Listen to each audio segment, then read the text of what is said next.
Hi and welcome back to my channel. Today we have a Breitling for you. This is the Superocean Heritage 2. It's available in two sizes. We have 42 or this, the 46mm model. It's a real beast of a watch this is. It's just under 14mm thick and the lug width is about 50mm, which may sound big, but it actually wears really well due to this really nice curved, real nice curved lugs here. The strap width is 24mm, so quite a sizable strap, but again it suits this larger watch. It really, I think, looks truly stunning. It really is a nice watch. The one thing I would say that Breitling do amazingly well, and I'd say possibly the best out of all the watch brands I've owned, is the AR coating on their Sapphire Crystal.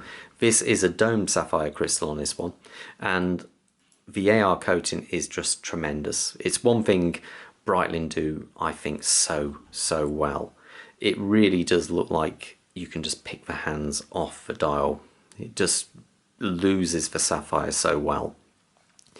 Looking at this dial, it's not really a gloss dial, it's more like a satin finished dial, which looks directly onto these lovely polished hour markers, which have a chamfer ring down the center, which mean they catch the light really well.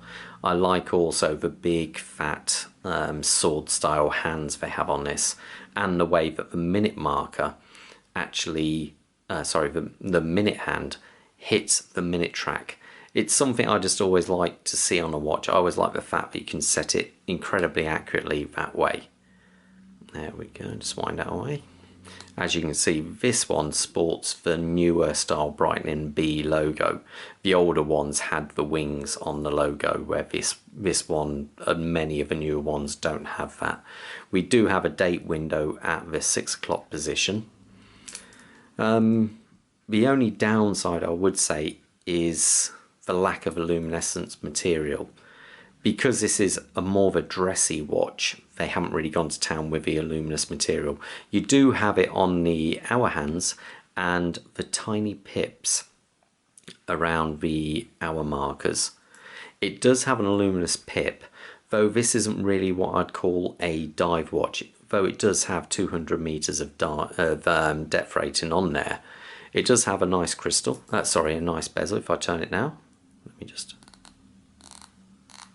Quite a positive click. There's a tiny bit of play. There we go, just get that back. The OCD in me tells me I have to put that up at a 12. There we go. The actual bezel insert is a ceramic one. So again, this catches the light, giving it more of that dressy kind of look about it. The actual bezel is retained with screws around, and they're hidden really well in this coin edge affair here. I love the amount of polishing on the watch. Normally, I know especially with the older Breitlings, they're always a bit of a bling watch and almost over the top, but this one, it definitely has the bling, but I don't think it's over the top at all.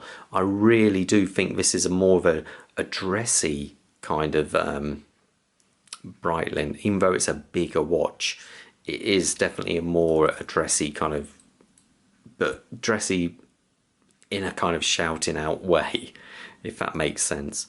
The crown is also signed. It's a screw down crown, as you just seen me pull it out there.